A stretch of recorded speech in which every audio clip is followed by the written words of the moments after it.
시각장애, 시각장애, 장애인 등의 특수교육법에 대한 시각장애 정의. 시각계의 손상이 심하여 시각을 전혀 사용하지 못하거나 보조공학기기의 지원을 받아야만 시각적 과제를 수행할 수 있는 사람으로서 시각에 의한 학습이 곤란하여 특정 광학기구, 학습 매체 등을 활용하여 학습하거나 촉각청각을 학습의 주요 수단으로 사용하는 사람. 특수교육 대상자 선별 기준. 1. 기초학습 기능검사. 2. 시력검사, 시기능 및 촉기능 검사. 눈의 구조와 기능.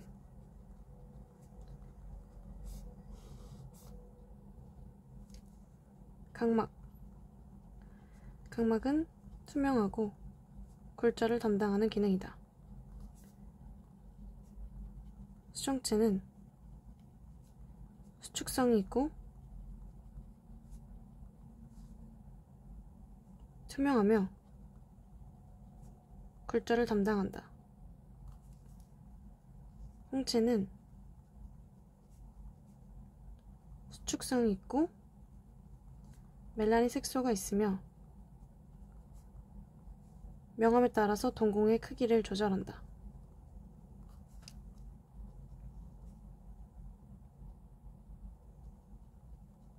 모양체는 물체의 원근에 따라서 수정체의 두께를 조절한다.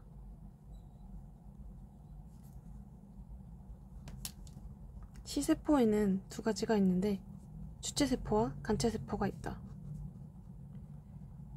주체세포는 망막의 중심와에 위치하고 있고 0.1 이상의 좋은 시력, 1.0 이상의 좋은 시력, 그리고 색각, 명수능 기능을 가지고 있고 간체세포는 망막의 주변부에 위치하고 있으며 0.05 이하의 나쁜 시력, 그리고 암수능 기능을 가지고 있다. 외안근은 안구의 움직임에 관여하는 6개의 근육을 말하는데 4개의 직근과 2개의 사근으로 이루어져 있으며 이 외안근에 어려움이 있을 경우에는 안구진탕과 사시가 발생할 수 있다. 시각 능력의 분류. 시각은 외부 세계의 상을 묘사하는 정신 과정을 의미하는데 이 의미는 눈뿐만 아니라 뇌까지 시각 체계라는 뜻이다. 시지능은 시각을 활용하는 능력을 말하며 시기능은 시각 사용 능력을 말하고 이 시기능은 동기, 기대, 욕구 등의 영향을 받는다. 또한 시효율은 시각적 과제를 빨리 더 쉽게 할 수 있는 능력을 말합니다.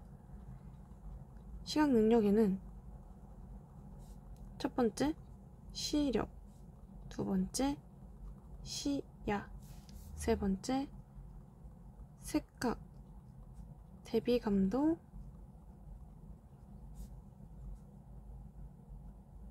광감도, 조절 등이 있습니다. 시력은 물체의 존재 및 형태를 인식하는 능력을 말하고 이는 렌즈로 교정이 가능합니다. 시야는 한 점을 주시했을 때 그 주시점에 그 시선의 외계의 범위를 말하는데 이 시야는 주변 시야와 중심 시야로 나눌 수 있는데 중심 시야는 주시점에서 30도까지를 말합니다.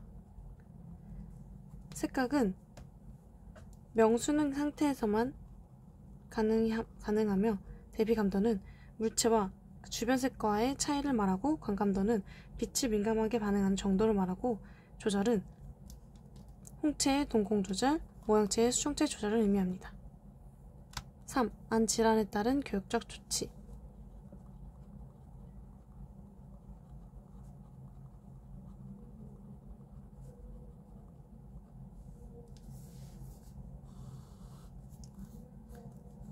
(1번) 원추각막. 원추각막은 각막의 중심부가 점차 얇아져 원뿔 형태로 돌출되는 안 질환을 말합니다. 따라서 이에 대한 특징으로는 근시와 난시가 동반될 수 있으며 이에 대한 교육적 조치로는 대비와 확대 자료를 제시하는 것이 있습니다. 두 번째, 무홍체증. 무홍체증은 홍채가 정상적으로 자라지 않아 동공이 일정 크기 열려있는 안질환을 말합니다. 이때는 눈부심이 발생하며 이에 대한 교육적 조치로는 조도를 낮춰주고 커튼이나 블라인드를 치고 야외 활동 시에는 선글라스나 챙 있는 모자를 사용하며 무광 재질 종이를 사용하는 것이 좋고, 또한 이 학생들은 홍채가 정상적으로 자라지 않기 때문에 착색 렌즈를 착용할 수도 있습니다. 백색증. 백색증은 멜라닌 색소 부족으로 홍채가 빛을 차단하지 못해서 눈 안으로 빛이 많이 들어오는 현상을 말하는데, 이때도 눈부심이 발생하고, 따라서 이들은 교육적 조치로는 조도를 낮춰주고 커튼이나 블라인드를 쳐주고 선글라스나 챙 있는 모자를 사용하며 무광 재질의 정의를 사용하는 것이 좋습니다. 백내장은 수정체 이상으로 수정체가 혼탁해져 뿌옇게 보이는 안 질환을 말하는데, 이때 특징으로는 수정체 혼탁 부위에 빛이 들어올 경우 빛이 산란됩니다. 이에 따른 교육적 조치로는 수정체의 중심부에 혼탁이 있는 경우, 주변부에 혼탁이 있는 경우가 다른데, 중심부에 혼탁이 있는 경우에는 조도를 낮춰주는 것이 좋고, 주변부에 혼탁이 있는 경우에는 조도를 높여주는 것이 좋은데, 이때는 플랫베드 확대경을 사용할 수도 있으며 눈부심이 발생할 수 있으므로 조명은 학생의 앞이 아니라 뒤에서, 학생의 눈이 아니라 자료에 하는 것이 좋습니다. 선천성 녹내장. 녹내장은 전방각 형성 이상으로 방수 유출에 문제가 생겨 안압이 높아지고 시신경이 파괴되는 안 질환을 말하는데, 이때 특징은 시야 협착이 생기고 안구 파열, 그리고 망막 박리가 일어날 수 있다는 것입니다. 이에 따른 교육적 조치로는 안약을 사용하는 학생들은 눈부심이 발생할 수 있으므로 적절한 조도가 필요하며, 약을 복용하는 학생들은 감각에 어려움이 있으므로 감각 훈련을 실시하고, 망막 박리가 일어날 수 있으므로 과도한 운동은 삼가하는 것이 좋으며, 또한 아동의 피로와 스트레스 관리를 해야 하며, 아동이 안압을 올리는 활동을 하면 안압이 올라가기 때문에 안압을 올리는 물구나무 서기와 같은 행동을 하면 안 됩니다. 또한 교사가 하는 것은 아니지만 홍채 절제술을 할 수도 있습니다. 6. 당뇨 망막병증. 당뇨 망막병증은 당뇨의 합병증으로 병이 진행되며 망막 박리가 일어나는 안 질환입니다. 이 당뇨 망막병증은 당뇨의 합병증으로 말초 혈행 장애가 일어날 수도 있습니다. 따라서 이에 따른 교육적 조치로는 망막 박리를 방지하기 위해서 안압을 올리는 활동을 자제하고, 말초 혈행 장애가 있기 때문에 점자보다는 청독을 지도하는 것이 적절합니다.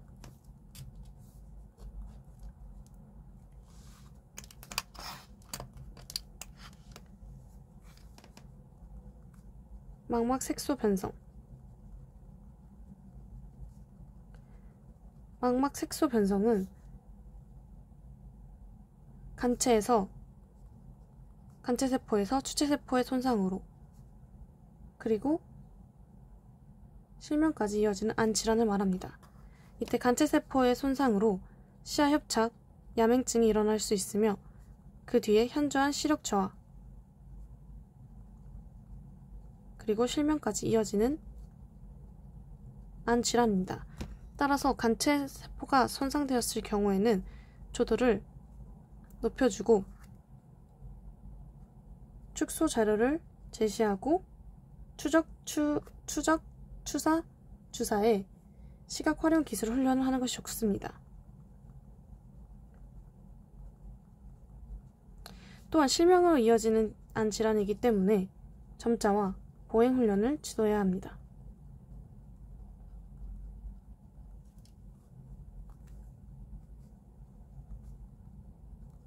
황반 변성은 망막의 중심부에 암점이 생겨 암점이 발생하고 확대된 안 질환을 말하는데, 이때는 암슬러 격자법으로 이를 진단할 수 있습니다. 또한 황반 변성의 교육적 조치로는 조도를 낮춰주고 확대 자료를 제시해주며 중심의 보기, 흑백 자료 제시 등이 있습니다. 안구 진탕은 외안근의 이상으로 불수의적, 규칙적, 반복적 안구 떨림을 말하는데, 이때의 교육적 조치로는 고시훈련, 타이코, 스코프, 그리고 아동이 자세 변경 시에 제한을 하면 안 된다는 것입니다.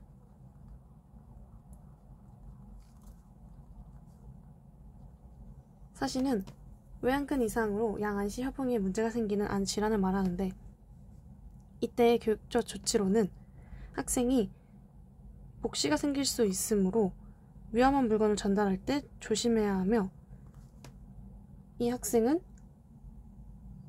가림 치료를 할 수도 있습니다. 근시는 망막의 상이 망막의 앞에 맺혀 가까운 것은 잘 보이고 먼 것은 잘 보이지 않는 안 질환을 말하는데, 이때 특징으로는 안축이 긴 축성 근시, 그리고 굴절이 심한 굴절성 근시, 그리고 고도 근시가 나타날 수 있는데, 이 고도 근시는 망막 박리가 일어날 수 있으므로 머리에 충격을 가하는 행동은 자제해야 합니다. 이 근시에 대한 교육적 조치로는 오목 렌즈가 있습니다.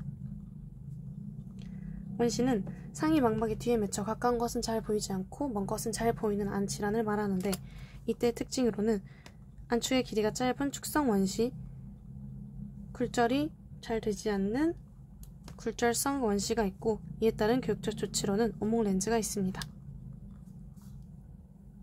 실호장애는 반맹이 나타날 수 있는 안 질환을 말하는데, 이 반맹은 프리넬, 프리즘을 통해서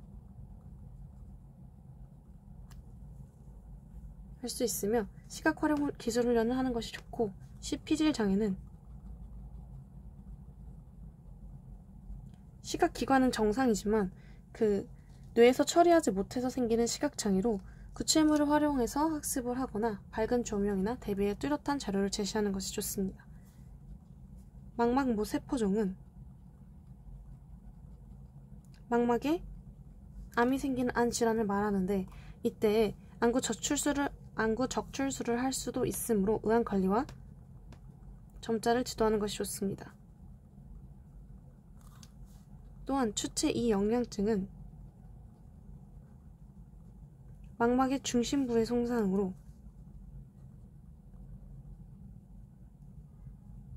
눈부심을 방지하는 것이 좋습니다.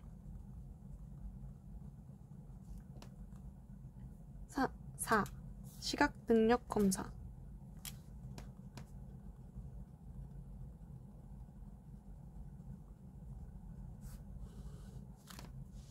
이 시각 능력 검사에는 이 시각 능력에는 시력, 시야, 색각 등이 있는데, 첫 번째로 시력 검사에는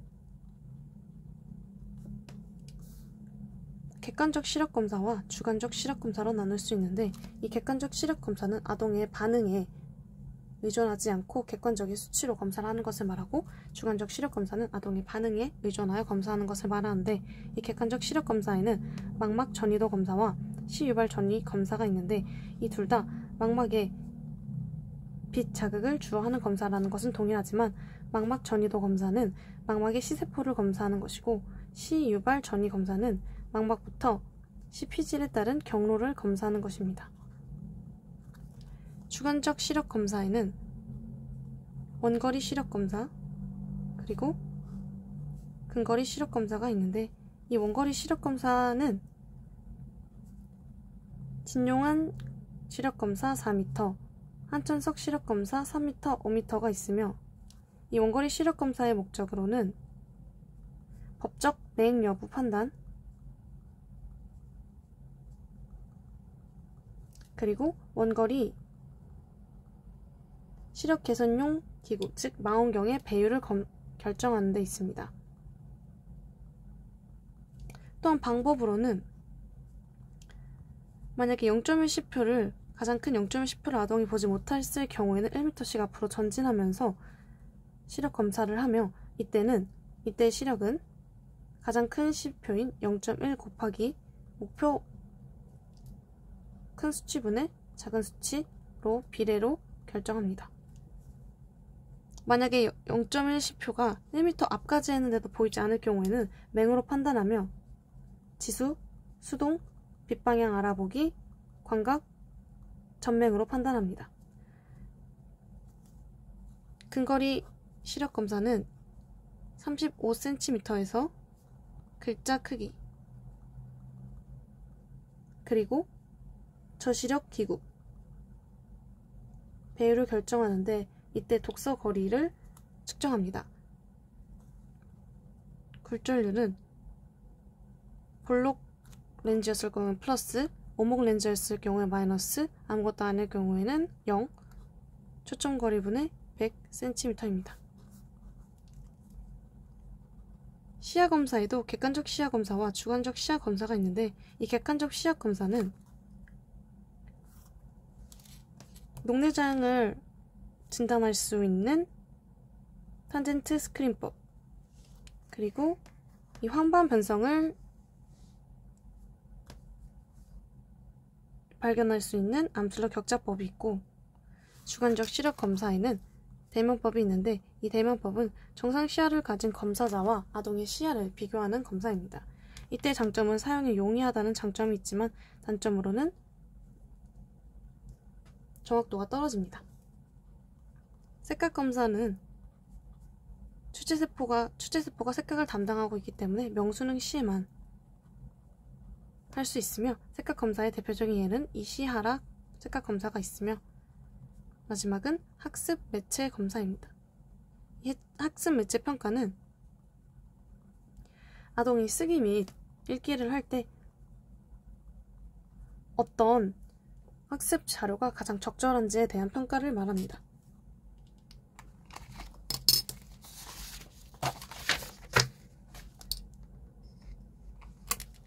보행훈련.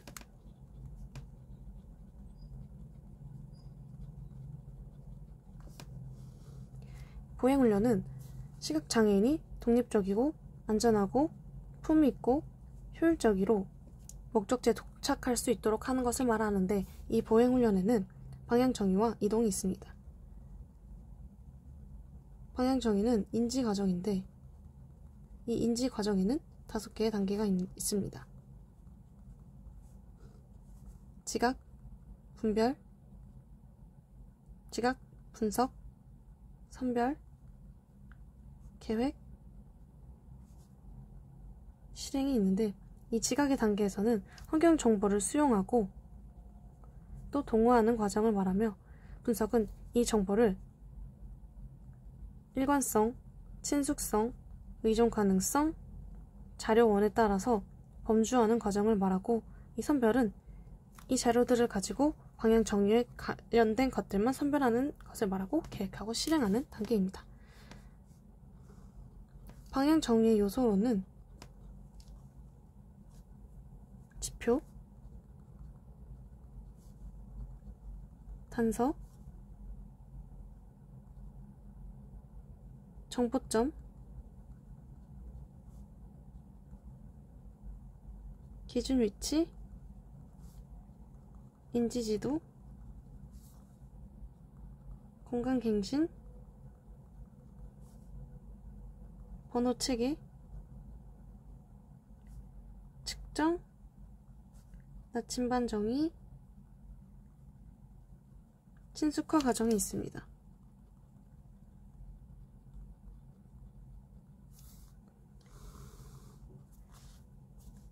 지표는 고정되어 있고 그 환경의 특성을 반영하며 쉽게 인지할 수 있는 것을 말하는데, 이 지표에는 1차적 랜드마크와 2차적 랜드마크가 있는데 이 두의 차이점은 인지의 용이성에 있습니다. 1차적 랜드마크는 지나칠 수 없는 지표를 말하고 2차적 랜드마크는 지나칠 수도 있는 랜드마크를 말합니다. 단서는 특정한 시점에 보행 중 특정 시점에 공간에 대한 정보를 주는 감각 자극을 말합니다. 이 단서는 고정되어 있지 않는 것이 특징입니다. 정보점은 주변 사물의 특징을 반영하여 결합하여 보행자의 위치를 알려주는 것들을 말하는데, 기준 위치는 공간이나 사물의 위치를 설명할 때 사용하는 기준을 말합니다. 이 기준 위치에는 자기중심 기준 위치, 사물중심 기준 위치가 있는데, 자기중심 기준 위치는 나와 사물 간의 관계, 사물중심 기준 위치는 사물과 사물 간의 위치 관계를 말하고, 자기중심 기준 위치를 습득하는 방법으로는 순차적 학습 전략, 신체의 지도 그리기가 있고, 사물중심 기준 위치를 습득하는 방법으로는 시계바늘, 점착한 번호 등이 있습니다. 인지지도는 공간에 대한 정신적 이미지를 말하는데, 이 인지지도에는 경로인지지도, 총체인지지도가 있습니다. 경로인지지도는 출발점부터 도착점까지의 경로에 대한 정신적 이미지를 말하고, 총체인지지도는 그 환경에 대한 전반적인 정신적 이미지를 말합니다. 이 인지지도는 두 가지로 형성할 수 있는데, 첫 번째는 자기대화, 두 번째는 평형대화입니다. 평형대화는 아동이 직접 말하고 행동하는 것을 말하며, 평형대화는 아동이 행동은 하지만 말은 교사가 하는 것을 말합니다. 이 평형대화는 신체 언어를 자각하지 못하는 경우에 적절합니다. 친스커 과정은 정보를 활용해서 환경을 파악하는 방향정의 활동을 말하는데, 이 친스커 과정으로는 주변 탐색법, 격자 탐색법, 기준점이 있습니다. 주변 탐색법은 윤곽을 파악하기 위해서 탐색하고 그 경계면들의 이름을 붙여서 기억하는 것을 말하며, 격자 탐색법은 바둑판처럼 구획해 체계적으로 사물의 위치를 파악하는 것을 말하고, 기준점은 어느 지점이든 돌아와서 참고할 수 있는 기준을 말합니다.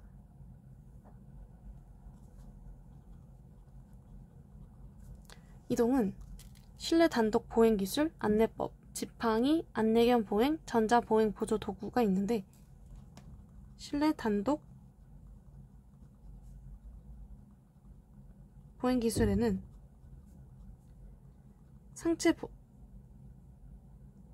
자기보호법, 그리고 트레일링, 신체 정렬법이 있습니다.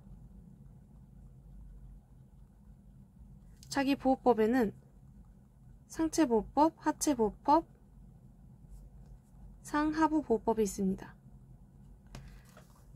상체보호법은 팔을 어깨 높이로 들고 손끝을 반대 어깨에 2.5cm 나가게 한 다음에 손바닥이 전면으로 가게 하고 팔꿈치를 120도로 하도록 합니다. 이때 벽이 왼쪽에 있을 경우에는 왼손을 들고, 벽이 왼쪽에 있을 경우에는 오른손을 들어서 보행합니다. 하체보호법은 팔을 몸의 중심에 두고 손등을 전면으로 하고 힘을 빼고 전진을 합니다. 상하부 보호법은 이 상체 보호법과 하체 보호법을 같이 하는 것을 말합니다. 트레일링은 벽과 15cm 정도 띄워서 선 다음에 손을 계란을 쥔 것처럼 하고 손을 45도 아래로 뻗은 다음에 전진하는 것을 말하고, 신체 정렬법에는 수직 정렬법과 수평 정렬법이 있는데, 이 수직 정렬법은 사물과 나아갈 방향이 수직인 것, 수평 정렬법은 사물과 나아갈 방향이 수평인 것을 말합니다. 안내법. 기본 안내법은 시각장애인은 반보 뒤 반보 옆에 위치하고 안내인은 시각장애인이 안내인의 팔을 잡는데 이때 팔의 몸통은 정보 혼란을 방지하기 위해 붙이고 근육의 움직임을 정보를 활용하기 위해서 힘을 빼고 같이 전진합니다. 일시 중지를 할 때에는 시각장애인을 오픈된 곳이 아니라 벽이나 책상, 의자가 있는 곳에 두는 것이 좋고 좁은 길을 지나갈 때에는 팔을 돌려서 손목을 잡도록 하고 보폭을 줄여서 전진하는 것이 좋습니다. 또한 계단을 오를 때는 말로 모든 것을 설명할 수도 있지만 일시 정지, 즉 잠깐 멈춤으로 정보를 전달할 수 있고 문을 통과할 때는 시각장애인과 안내인이 협력하여 문을 여는 것은 시각장애인이 그리고 트레일링을 한 다음에 문을 닫는 것은 시각장애인이 해야 합니다. 의자를 앉을 때는 단서를 제공하면 됩니다. 지팡이를 사용하는 방법에는 이점 촉탁법과 이점 촉탁법 응용 그리고 대각선법이 있는데 이점 촉탁법은 지팡이를 몸 중간에 두고 두 번째 손가락을 뻗은 후 지팡이를 잡은 후 손등은 측면을 향하도록 해서 손목을 고정시키고 지팡이가 양 어깨에 2.5cm씩 밖으로 나가게 한 후에 호 넓이를 갖게 해서 직선 보행하는 것을 말합니다. 지팡이법의 응용으로는 지면 접촉 유지법, 촉다 후 밀기, 촉다 후 긋기가 있습니다. 지면 접촉 유지법은 지면 접촉 시간이 최다이고 따라서 바닥 정보도 최다이기 때문에 연석 및 계단 인식에 유용하고 하지만 촉각이나 청각 정보를 제한될 수 있습니다. 이는 소음을 줄이고 싶거나 이점 촉다법을 연습할 시에 효과적입니다. 촉다 후 밀기는 촉다 후 10cm 정도 앞으로 미는 것을 말하고 이 또한 10cm 정도 밀고 호의 폭을 줄이면서 가는 것이 좋습니다. 이 또한 연석 및 계단 인식에 유용합니다. 촉다 후 긋기는 실외 기준선, 점자 블록과 같은 것을 보행하는 것이 좋고 스크린 도어나 열린 문 발견에 유용합니다. 대각선법은 손잡이는 지팡이를 잡은 손이 골반의 바깥으로 나가게 하고 지팡이는 몸을 가로질러서 뻗치게 한 후 지팡이 끝이 반대쪽 어깨에 2.5cm 정도 나오게 하고 지면에서 띄운 다음에 보행을 하는 것입니다. 지팡이를 통해서 계단을 오르내리는 방법은 일단 지팡이를 오를 때는 발견은 지면 접촉 유지법이나 촉다 후 밀기로 그리고 오를 때는 손잡이 바로 아래를 잡고 연필을 잡듯이 가볍게 치면서 계단의 밑부분을 치면서 올라가고 내려갈 때는 지면 접촉 유지법과 촉다 후 밀기로 발견을 한 후 내려올 때는 대각선 법으로 내려옵니다. 안내견을 통해서 보행을 할 경우에는 방향정의와 보행을 시각장애인이 담당하고 안내견은 이를 보조하고 지적 불복종을 합니다. 안내견 보행을 하려면 교육이 필요하고 자격 심사가 필요하며 연령이 16세 이상이어야 합니다. 안내견 보행의 장점으로는 속도감이 있고 안정감이 있고 안전이 보장된다는 장점이 있지만 단점으로는 강아지이기 때문에 돌발 변수가 있을 수 있고 시간과 노력이 많이 들 수 있습니다. 전자 보행 보조 도구는 아직까지는 2차적 수단으로만 사용을 합니다. 가위 기법과 전방 수집 기법이 있는데 이 둘 다 이점 촉다법과 같이 사용하는데 가위 기법은 이점 촉다법을 사용하는 손목 위로 전자보행 보조구를 잡은 손이 오도록 한 다음에 이를 교차하면서 보행을 하는 것이고 전방 수직 기법은 이점 터치법을 하는 손 위에 전자보행 보조 도구를 전방을 비추다가 몇 발자국 간 후 수직으로 움직여서 보행을 하는 것을 말합니다. 6. 보조공학. 보조공학에는 확대법. 확대법은 상대적 크기 확대법, 상대적 거리 확대법, 각도 확대법, 투사 확대법이 있는데, 상대적 크기 확대법은 상대적 크기 확대법은 물체의 실제 크기를 확대하는 것이고, 상대적 거리 확대법은 거리를 가깝게 해서 크기를 확대하는 것이고, 각대 확대법은 렌즈를 사용하고, 투사 확대법은 스캔해서 스크린에 투영해서 확대하는 것을 말합니다.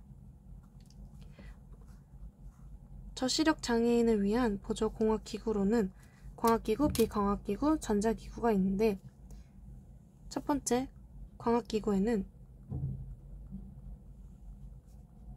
망원경, 확대경, 시야 확장 보조구, 차광안경이 있습니다. 이 확대경은 근거리 시력 개선용 보조기구로 근거리 시력에 의해서 배율이 결정이 됩니다. 이 확대경은 중심 시력이 존재하고 있는 학생에게는 부적절하고, 중심 시력이 손상되어 있는 아동은 필요하지만, 중심 시력이 손상되지 않는 아동에게는 오히려 시야가 감소되는 부작용이 있습니다. 이 확대경은 좋은 쪽 눈으로 먼저 관찰을 하는데, 그 이유는 시야 감소를 방지하고 상 왜곡을 방지하기 위해서입니다.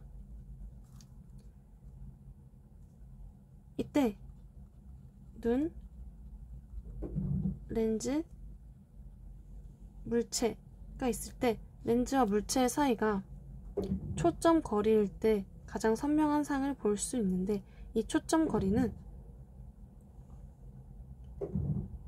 배율과 선명도에 영향을 줍니다. 이때 이 배율은 4분의 D입니다. 눈에서 렌즈로 가는 이 광선은 평행 광선이기 때문에 오직 시야에만 영향을 끼치고, 이 시야에 영향을 주는 세 가지는 눈과 렌즈 사이의 거리, 그 다음에 배율, 렌즈의 지름이 있습니다. 확대경의 종류로는 손잡이형 확대경, 스탠드형 확대경, 플랫패드형 확대경, 막대 확대경, 안경 장착형 확대경이 있습니다. 손잡이형 확대경은 눈과 렌즈 사이의 거리를 자유롭게 조절할 수 있다는 장점이 있지만, 초점거리가 고정되어 있지 않고 직접 손으로 들고 봐야 한다는 것 때문에 상지 조절 장애나 어리거나 중도 이상의 지적 장애인 아동이 사용하기는 어렵습니다. 스탠드형 확대경은 자료 위에 올려놓고 밀면서 사용하는 확대경인데, 이는 상지 조절 장애와 중도 이상의 지적 장애아가 사용이 가능하고 배율이 높다는 장점이 있지만, 단점으로는 시야가 좁습니다. 플랫패드형 확대경은 자료 위에 올려놓고 보는 반구형의 확대경을 말하는데, 이것의 장점으로는 집광 효과가 있기 때문에 밝은 빛이 필요 없는 아동들에게 적절하며 상이 일그러지지 않고 배율이 높다는 장점이 있지만, 단점으로는 시야가 좁고 무겁습니다. 막대 확대경은 읽던 줄을 놓치지 않도록 하는 장점이 있지만 배율이 낮다는 단점이 있고, 안경 확대경은 읽기와 쓰기를 동시에 할 수 있다는 장점이 있습니다. 망원경은 원거리 시력 개선용 보조기구이고, 원거리 시력 검사에 따라서 배율이 결정됩니다. 이 망원경은 눈 안으로 들어오는 빛의 양을 줄여주는 특징이 있고, 시야 감소를 방지하기 위해서 좋은 쪽 눈으로 먼저 봅니다. 이 망원경 훈련 시 고려사항으로는 저배율에서 고배율로, 저난이도에서 고난이도로, 처음에는 한쪽 눈을 착폐, 그리고 만약에 초점을 맞췄는데도 계속 잘 보이지 않는다면 중심의 보기나 암점을 고려해 봐야 합니다. 망원경의 종류로는 손잡이형 망원경, 클립형 망원경, 안경 장착형 망원경, 쌍안경, 전시야형 망원경, 역단안경이 있습니다. 손잡이형 망원경은 짧은 시간에 볼 때는 적절하지만 사용 훈련이 필요하다는 단점이 있고, 클립형 망원경은 안경을 부착해서 추천링으로 조절하는 망원경이고, 장점으로는 망원경이 있는 눈은 원거리를 보고 망원경이 없는 눈은 근거리를 볼 때 적절하다는 것이고, 단점으로는 활동적인 작업을 할 때 사용하기 힘들다는 것입니다. 안경 장착형 망원경은 양손을 자유롭게 사용할 수 있다는 장점이 있지만 사용 훈련이 필요하다는 단점이 있습니다. 쌍안경은 넓은 시야를 가지고 높은 배열을 가졌다는 장점이 있지만 무겁다는 단점이 있고, 전시야형 망원경은 넓은 시야를 있지만 보행 때는 사용할 수 없다는 단점이 있고, 역당안경은 축소를 해서 시야를 확장하는 망원경이고 이때는 중심 시력이 존재해야만 합니다.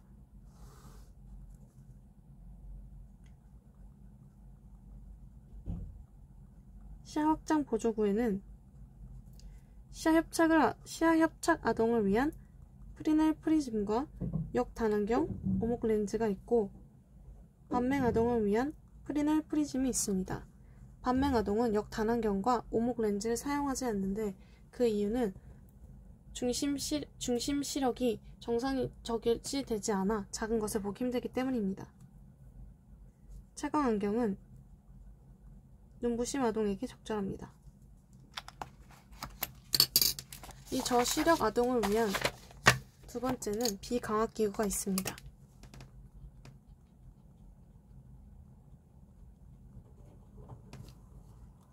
비광학 기구에는 확대 도서와 타이포스코프와 독서대 그리고 조명이 있습니다. 확대 도서는 18포인트, 최소 16포인트 이상의 폰트를 가지고 주간격을 1.5배 하고 자간을 넓은 글꼴로 하고 정자체로 굵게 하는 것을 말하는데, 이때 색으로 강조를 하고 싶다면 고민을 해본 후 청색이나 녹색으로 하는 것이 좋고, 색으로 대비를 하고자 할 때는 검은색 바탕에 흰색이나 노란색 글씨로 하는 것이 좋습니다. 또한 무광 재질의 종이를 사용하는 것이 좋습니다. 타이포스코프는 읽던 줄을 놓치지 않게 하는 특징과 대비를 높일 수 있고 눈부심을 방지할 수 있다는 장점이 있습니다. 조명은 저시력 센터의 조명 지침에 따르면 전체 조명과 부분 조명을 함께 해주고, 전등에 갇힌 아동의 눈 밑으로 가도록 하고, 빛은 아동의 측면에서 양쪽으로 쏴주는 것이 좋고, 한쪽만 할 경우에는 글씨를 쓰는 손의 반대 방향으로 하는 것이 좋습니다. 또한 복도와 계단의 조명을 모두 설치하고 모든 방의 조도를 동일하게 설치하는 것이 좋습니다. 저시력 장애인을 위한 전자기구로는 CCTV 그리고 윈도우가 있는데, CCTV는 각도 확대법을 사용하는 전자기구고, 윈도우는 화면 확대 프로그램, 고대비 모드, 내레이터, 음성 인식을 활용할 수 있습니다. 맹학생을 위한 보조기구로는 첫 번째, 음성 합성 장치와 스크린 리더, 그리고 광학 문자 인식 프로그램, 그리고 광학 문자 판독기. 이들은 광학 문자를 텍스트로 변환하는 것을 말하고, 데이지는 전자도서의 국제 표준을 말하고, 점자, 녹음, 이미지, 도표 등을 모두 포함합니다. 또한 검색, 탐색, 이동이 가능합니다. 입체 복사기는 3D 프린터와 같은 것을 말하며 화면 해설 서비스도 지원받을 수 있습니다. 옵타콘은 묵자가 그대로 도출되는 것을 말하는데, 시간이 너무 오래 걸린다는 단점이 있습니다. 점력 시스템과 점자 프린터는 텍스트 파일을 점력 파일로 변환시키고 점자 인쇄물을 출력하는 것입니다. 점자 타자기는 점자를 찍으면서 읽을 수 있습니다. 점자기는 읽기 점과 쓰기 점이 같고 점자, 정보, 단말기는 시각장애인의 노트북이라고도 불리며 휴대용 점자 입출력 기기입니다. 이것은 문서 편집, 음성, 점자, 대기지가 가능하고 읽기 점과 쓰기 점이 같습니다. 7. 학습 지원. 자리 배치를 할 때는 출입문과 교사의 책상과 칠판을 가까이 하고 빛이 학생의 전면이 아니어야 하고 교사는 빛을 등지지 않아야 합니다. 칠판이나 화이트보드의 경우에는 대비가 좋은 것으로 하고 판서를 읽어주는 것이 좋습니다. 아동이 시각적 정보를 위한 이동은 항상 허락을 해줘야 하고 물리적 환경을 일관성 있게 배치하는 것이 좋고 아동의 이동에 방해가 되는 물건들을 미리 치우는 것이 좋고 아동의 행동 지시는 정확한 표현으로 해야 합니다. 학습 활동에서는 소음은 줄이고 대비에 뚜렷한 자료를 주고 학습의 선행 개념이나 장애 정도를 고려해야 합니다. 학습 자료는 반복해주거나 점자나 확대 프린트물을 제공하고 촉각이나 녹음 자료를 제시할 수도 있습니다.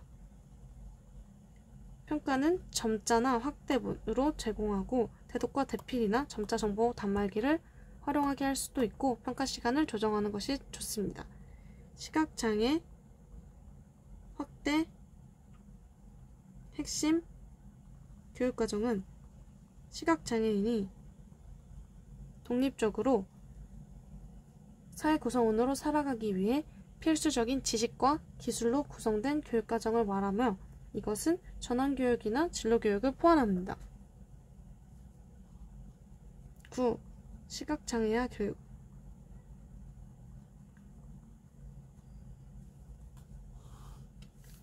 1. 콘의 시기능 모형. 이는 시 효율을 높이기 위한 것인데 이것의 요소로는 아동의 능력, 시각 능력, 환경, 요인이 있습니다. 아동의 능력으로는 지각, 인식, 감각 통합, 심리적 구성, 신체적 구성이 있고 시각적 능력에는 시력, 시야, 안구 운동, 빛지각, 색지각, 뇌기능이 있습니다. 환경의 요인에는 시간, 공간, 대비, 색상, 조명이 있습니다. 이 콘은 저시력 아동을 위해서 시지각 훈련을 말했는데 이 시지각 훈련에는 시각 자극 접근, 시각 효율 접근, 시각 환경 접근이 있는데 시각 자극 접근은 시지각 훈련을 위해서 질 높은 시각 자극을 주어야 한다고 보았고 시각 효율 접근은 환경 요소를 고려해야 된다고 보았고 시각 환경 접근은 광학이나 비광학 기구를 활용하는 것을 이야기했습니다. 시각 활용 기술 훈련. 시각 활용 기술 훈련에는 고시, 추시, 추적, 주사, 중심, 외, 보기가 있는데 고시는 하나의 초점에 시선을 맞추는 것을 의미하고 추시는 고정된 초점에서 다른 초점으로 시선을 옮겨가는 것을 말하고 추적은 움직이는 물체를 보는 것을 말하고 주사는 훑어보는 것을 말합니다. 자료의 수정. 자료의 수정으로는 촉각 자료와 녹음 자료가 있는데 이 촉각 자료는 양각으로 하는 것이 좋고 그 불필요한 정보는 생략하고 단순화하는 것이 좋고, 전체도와 상세도를 함께 제시해야 하며 유도선은 최후의 수선으로 사용합니다. 또한 이 촉각 자료는 개별화로 제공을 하는데 아동의 연령, 소근육 능력, 교과 내용 이해도 등을 고려합니다. 이 완성도의 평가는 교사가 직접 만져보면서 합니다. 녹음 자료는 조용한 곳에서 모든 것을 다 녹음을 하는데 원점과 쉼표는 생략합니다.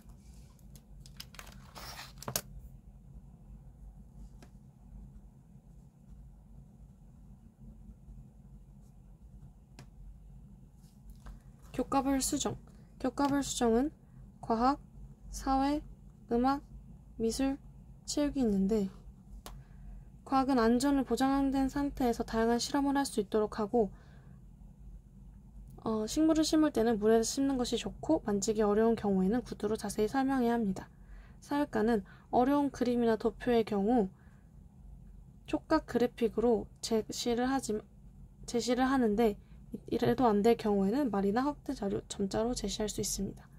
음악은 미리 확대 자료나 확대 악보나 가사본을 제공하고, 미술은 잔존 감각을 고려해서 어휘도 풍부하게 사용할 수 있도록 하고, 색 개념을 가르치고 싶을 때는 감정, 단어, 소리, 촉각 등을 연결하고 채색과 도구를 수정합니다. 체육은 아동의 개인별 평가를 하고 잔존 시력을 고려하고 일정 범위의 공간에 아동이 있는 것이 좋습니다. 시각 중복 장애 학생을 위한 교육적 조치로는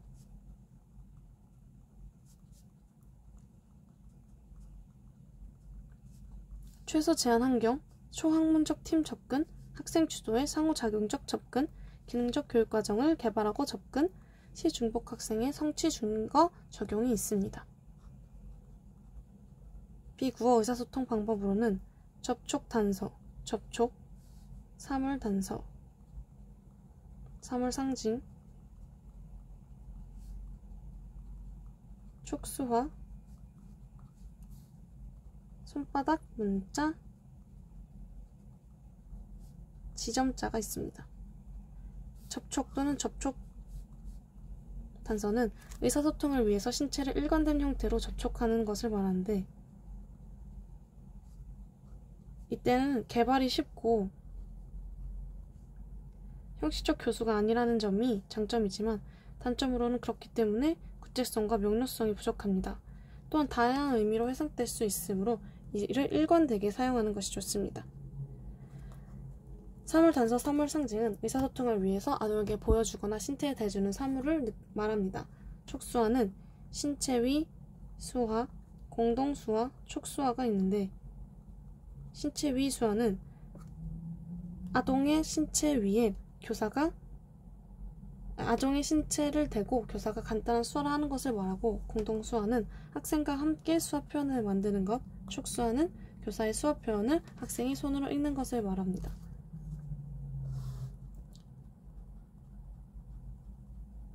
촉각 교수 전략으로는 촉각적 모델링, 신체적 안내법, 손 위손 안내법, 손 아래 손 안내법이 있습니다.